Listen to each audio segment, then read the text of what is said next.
नमस्कार दोस्तों, स्वागत है आपका अपने चैनल सरकारी आदमी पर। हाल ही में केंद्र सरकार ने अब यूपीएस चुनने की डेडलाइन को 2 महीने के लिए और बढ़ा दिया है। जो सरकारी कर्मचारी फिलहाल एनपीएस में हैं और रिटायरमेंट के बाद तय पेंशन चाहते हैं, उन्हें 30 नवंबर तक यूपीएस में स्विच करना होगा। केंद्र सरकार ने 24 जनवरी 2025 को यूपीएस का नोटिफिकेशन जारी किया था और इसके बाद जून से लगातार इसमें कई अहम बदलाव किए गए ताकि यह कर्मचारियों के लिए और आकर्षक हो सके। तो जानिए जून से अब तक यूपीएस में हुए 8 बड़े बदलावों के बारे में। एक एनपीएस में स्विच करने की सुविधा। सरकार ने यह व्यवस्था की है कि अगर कोई कर्मचारी यूपीएस में आता है और आगे चलकर उसे यह व्यवस्था ठीक न लगे, तो वह एक बार फिर एनपीएस में वापस जा सकता है।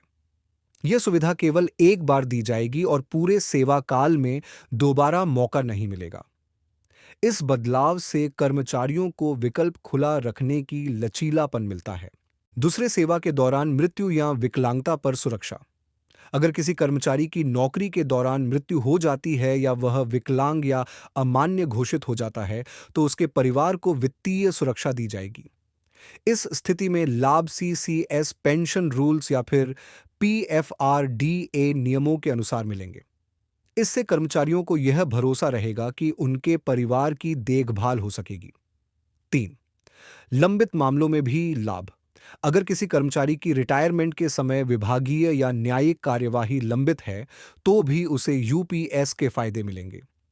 पहले ऐसी स्थिति में लाभों पर रोक लग जाती थी, लेकिन अब यह नियम कर्मचारी के पक्ष में बदला गया है।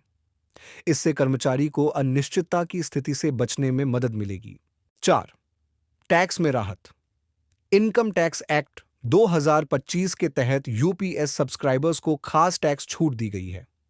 सबसे महत्वपूर्ण बदलाव यह है कि रिटायरमेंट के समय मिलने वाली एकमुश्त रकम को टैक्स से पूरी तरह छूट दी गई है। इसका मतलब है कि पेंशन लाभ के साथ साथ टैक्स बोझ भी काफी कम होगा। 5. ग्रेच्युटी का फायदा। यूपीएस में अब कर्मचारियों को रिटायरमेंट ग्रेच्युटी और डेथ ग्रेच्युटी दोनों का लाभ मिलेगा। इसका मतलब है कि सेवा समाप्त होने या मृत्यु होने पर परिवार को एक मुश्त रकम मिल सकेगी। यह बदलाव पहले से मौजूद लाभों को और मजबूत करता है और कर्मचारी को सुरक्षा की भावना देता है।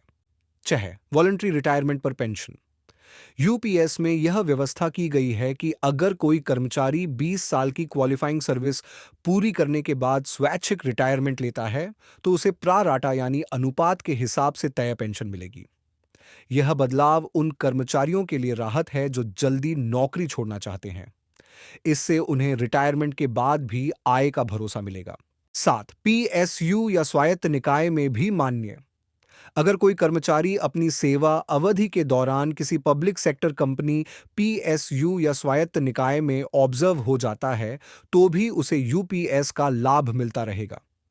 इसका मतलब यह है कि नौकरी बदलने पर भी पेंशन से जुड़े फायदे खत्म नहीं होंगे। यह नियम यूपीएस को ज्यादा लचीला बनाता है। 8. डेडलाइन बढ़ाई गई। सरकार ने यूपीएस चुनने की शुरुआती डेडलाइन को भी बढ़ाया। पहले यह 30 सितंबर थी, जिसको अब 30 नवंबर कर दिया गया है।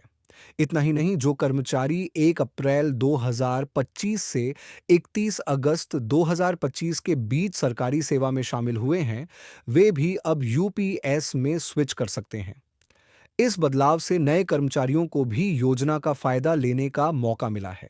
तो दोस्तों, आपको यह जानकारी कैसी लगी, हमें कमेंट करके ज़रूर बताएं और वीडियो जानकारीपूर्ण लगी हो तो लाइक और शेयर करें और चैनल को सब्सक्राइब करना न भूलें। धन्यवाद।